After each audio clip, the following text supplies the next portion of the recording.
అన్నీ కూడా మేకపోతు గాంభీర్యాన్ని ప్రదర్శించడం. నిన్న మరి జగన్మోహన్ రెడ్డి వచ్చిన తర్వాత ఏమైంది? జగన్మోహన్ రెడ్డి వచ్చాడు, హెలికాప్టర్ దిగాడు, విపరీతంగా జనం వచ్చారు. ఇప్పుడు ఆ విధమైనటువంటి క్రౌడ్ పుల్లర్ గా జగన్మోహన్ రెడ్డి ఉంటున్నాడు, ఎక్కడికి పోయినా ఉంటున్నాడు. ఇప్పుడు మీరు రాయలసీమకు వస్తే ఇంకా అసలు జగన్మోహన్ రెడ్డికి ఆ విధంగా నిన్న రాప్తాడులో వచ్చినటువంటి జనం వచ్చినటువంటి తీరు కూడా చూశాను. అయితే ప్రభుత్వాన్ని అప్రిషియేట్ చేయాలి ఖచ్చితంగా. ప్రభుత్వం, పోలీసు శాఖ పూర్తి స్థాయిలో సహకరించినటువంటి పరిస్థితి ఉంది ఆయన పర్యటన. అయితే హెలికాప్టర్ కి సంబంధించినటువంటి అక్కడ కార్యకర్తలందరూ అక్కడికి రావటము, వ్యవహారం, ఇవన్నీ కూడా నాకు తెలిసి భద్రతా వైఫల్యం అని నేను అనుకోవటం లేదు. ఎందుకు అని అంటే అక్కడ అసలుకి ఆ ప్రోగ్రామ్ ఏంటి? వైఎస్ఆర్ కాంగ్రెస్ పార్టీ నేత జగన్మోహన్ రెడ్డి వచ్చేటువంటి సందర్భంలో కార్యకర్తల లోపలికి అనుమతించాలా లేదనేటువంటి పోలీసులు అయితే అనుమతించడానికి ఒప్పుకోరండి. వీళ్ళందరూ కార్యకర్తలందరూ దూసుకొని వచ్చేటువంటి సందర్భంలో వాళ్ళు అడ్డుకుంటే మళ్ళీ ఏదన్నా మమ్మ కావాలని ఇబ్బందులు గురి చేస్తున్నారు అంటారనే దాని మీద వాళ్ళు కామ్గా ఉండేటువంటి పరిస్థితి ఉండొచ్చేమో అని అనుకుంటున్నాను. నేను అనుకోవట్లేదు. ఎందుకంటే 1100 మంది పోలీసులు పెట్టిన తర్వాత వాళ్ళైతే వాళ్ళంతటి వాళ్ళ పోలీసులు హెలిప్యాడ్ దగ్గరికి కార్యకర్తలను అనుమతించేదానికి అవకాశం ఉంది. వచ్చిన తర్వాత అక్కడేదో విండ్ షీల్డ్ దెబ్బతిన్నదని, మొత్తం హెలికాప్టర్ దెబ్బతిన్నదని, దీని వెనక ఏదో తెలుగుదేశం వాళ్ళు కుట్ర చేశారు. నేను ఇందాకేదో ఒక పేపర్లో చూసాను, అది ఏ పేపర్ కూడా నాకు అర్థం కాలేదు. కానీ జగన్మోహన్ రెడ్డి హత్యకు కుట్ర అని ఏదో సాక్షి కాదులే కానీ ఇప్పుడు ఈ గులకరాలతో జగన్మోహన్ రెడ్డి మీద దాడి చేస్తే హత్య చేయబోయారని ఎన్నికలకు ముందు లాంటిది. ఇవన్నీ కూడా ఇలాంటి వైఎస్ఆర్ కాంగ్రెస్ పార్టీ ఇలాంటి ప్రచారాల వల్ల వచ్చే ఉపయోగం ఏమి?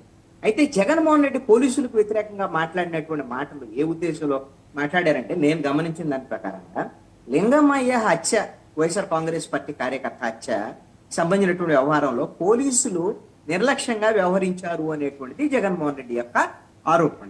ఆ జరిగినటువంటి హత్య తర్వాత కూడా దర్యాప్తు విషయంలో సరిగ్గా వ్యవహరించడం లేదు, వీళ్ళు అధికార పక్షాన్ని వాళ్ళ నేతలకే అండగా ఈ రోజున వ్యవహరిస్తున్నారు, వైఎస్ఆర్ కాంగ్రెస్ పార్టీని వేధింపులకు గురి చేస్తున్నారు కార్యకర్తలు అనేటువంటిది జగన్మోహన్ రెడ్డి యొక్క ఆరోపణ. జగన్మోహన్ రెడ్డి ఎలాగూ ఆయన అదుపు తప్పి మాట్లాడేటువంటి మాటల్లో ఓడిపోయిన దగ్గర నుంచి మనం చూస్తానే ఉన్నాం. ఇప్పుడు ఈ బట్టలప్ప తీసి మేము ఇది చేస్తాం, ఈ భాష సరైనటువంటిది కూడా కాదు. పోలీసులు కింద తప్పు చేస్తే ఖచ్చితంగా మీరు చట్టపరంగా వాళ్ళ మీద పోలీసుల మీద చర్యలకి కోరొచ్చు. ప్రభుత్వం చర్యలు తీసుకోకపోవచ్చు, లేదంటే కోర్టులు ఉన్నాయి కదా, కోర్టులు వాళ్ళకి వెళ్ళొచ్చు, దాని మీద ఫిర్యాదు చేసేదానికి అవకాశం లేదు. అక్కడ ఎస్పీ వీరత్న చాలా స్పష్టమైనటువంటి ప్రకటన చేశారు, మేము పూర్తి స్థాయి భద్రత కల్పించాం జగన్మోహన్ రెడ్డి పర్యటన. ఒకవేళ మేము తప్పు చేసామనంటే వాళ్ళు ఏదైనా ఉంటే ఫిర్యాదు చేసుకోమనండి, మా మీద చట్టపరంగా చర్య తీసుకుంటారు అనేటువంటి విషయాన్ని కూడా ఆవిడ చెప్పారు. అంతేగాని ఎక్కడా కూడా జగన్మోహన్ రెడ్డి ఇచ్చినటువంటి స్టేట్మెంట్ మీద ఆవిడేమి సీరియస్ గా ఏమి నెగిటివ్ గా ఏమి రెస్పాండ్ అయినటువంటి పరిస్థితి లేదు. ఒకటి, ఎవరు ఏ ప్రభుత్వం ఉన్నా సరే ప్రభుత్వానికి అనుకూలంగా పోలీసులు వ్యవహరిస్తున్నటువంటి తీరైతే కొంచెం ఎక్కువ తక్కువగా అన్ని ప్రభుత్వాల్లో ఉంటున్నటువంటి పరిస్థితి ఉంది. అది ఇప్పుడు తెలుగుదేశం, జనసేన, బీజేపీ కూటమి ప్రభుత్వంలో కూడా ఖచ్చితంగా ఉంటది. ఇక్కడ అసలు రాప్తాడులో లింగమయ్య హత్యకు దారి తీసినటువంటి పరిస్థితులు కానీ, రాప్తాడులో ఘర్షణలకు కానీ ప్రధానమైనటువంటి కారణం ఎవరు అని అంటే పరిటాల సునీత, పరిటాల శ్రీరాము, వాళ్ళ కుటుంబీకులకు సంబంధించినటువంటి వ్యవహారం, అదే విధంగా కూటమి ప్రభుత్వానికి సంబంధించినటువంటి రాజకీయపరమైనటువంటి అంశం కూడా. ఎందుకు అని అంటే అక్కడ రామగిరికి సంబంధించినటువంటి ఎంపీపీకి సంబంధించినటువంటి వ్యవహారంలో రామగిరి మండలంలో ఒక్క ఎంపీటీసీ ఉన్నారు తెలుగుదేశం పార్టీ. ఒక ఎంపీపీ కావాలని వైఎస్ఆర్ కాంగ్రెస్ పార్టీకి సంబంధించినటువంటి ఎంపీటీసీలందరినీ బలవంతంగా పోలీసుల ద్వారాగా బెదిరించి తీసుకునేటువంటి ప్రయత్నంలోనే భాగంగానే ఈ ఘర్షణలు జరిగినటువంటి పరిస్థితి, హత్యకు దారి తీసినటువంటి పరిస్థితి. నేనేమంటానంటే Jaganmohan Reddy sarpanch, MPTC, ZPTC, municipal corporation ఎన్నికల్లో అప్రజాస్వామికంగా చేశారనేటువంటి దాని మీద అందరం మాట్లాడాము ఆ రోజున. ఇప్పుడు కూటమి ప్రభుత్వం కూడా మీకు ఎంపీపీ, రామగిరి ఎంపీపీ రేపు ఒక ఏడాదిలో మొత్తం ఎంపీటీసీలకు టైం అయిపోతుంది, ఎలక్షన్ వస్తాయి.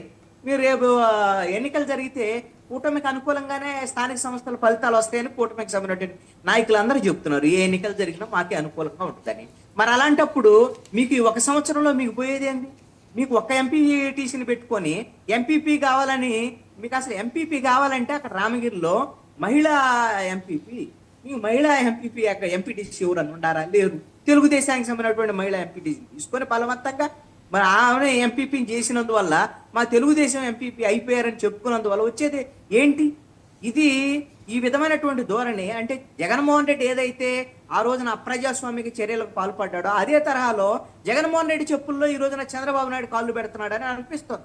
లేదా చంద్రబాబు నాయుడు ఆదేశాలు, నేను ఒక ఎంపీపీ విషయంలో చంద్రబాబు నాయుడు చేశారు అనుకోండి, పరిటాల సునీత అయినా లేకపోతే పరిటాల శ్రీరామ్ అయినా ఈ విధంగా వ్యవహరిస్తుంటే చంద్రబాబు నాయుడు కానీ లేకపోతే జిల్లాకు సంబంధించినటువంటి తెలుగుదేశం నాయకత్వం కానీ చెప్పాలి కదా. ఇలాంటి వాటికి ఎందుకమ్మా, ఇలాంటి గొడవలు మనకెందుకు అనేటువంటి దాని మీద సర్ది చెప్పాల్సినటువంటి బాధ్యత ఉందిగా. ఈ విధమైనటువంటి ఘర్షణ వాతావరణానికి నాకు తెలిసి పరిటాల కుటుంబీకులే ఘర్షణ వాతావరణానికి ఒకసారి జగన్మోహన్ రెడ్డి గారు ఏం మాట్లాడారు చూసి శివపార్వతి గారి దగ్గరికి వెళ్ళాం. బెదిరించారు కదా అక్కడ. ఇదే రకమైన పాలనకు సంబంధించి నేను క్వశ్చన్స్ అడుగుతా ఉన్నా, చంద్రబాబు నాయుడు గారిని అడుగుతా ఉన్నా, పోలీసులను అడుగుతా ఉన్నా, అయ్యా మీరు చేసేది న్యాయంగా ఉందా, మీరు చేసేది ధర్మంగా ఉందా అని చెప్పి నేను అడుగుతా ఉన్నా. మీరు చేస్తూ ఉన్న ఈ రాంగ్ ప్రెసిడెంట్ వల్ల రాష్ట్రం ఈరోజు బీహార్ కన్నా నాశనమైన పరిస్థితుల్లో ఈరోజు తయారవుతా ఉంది రాష్ట్రం.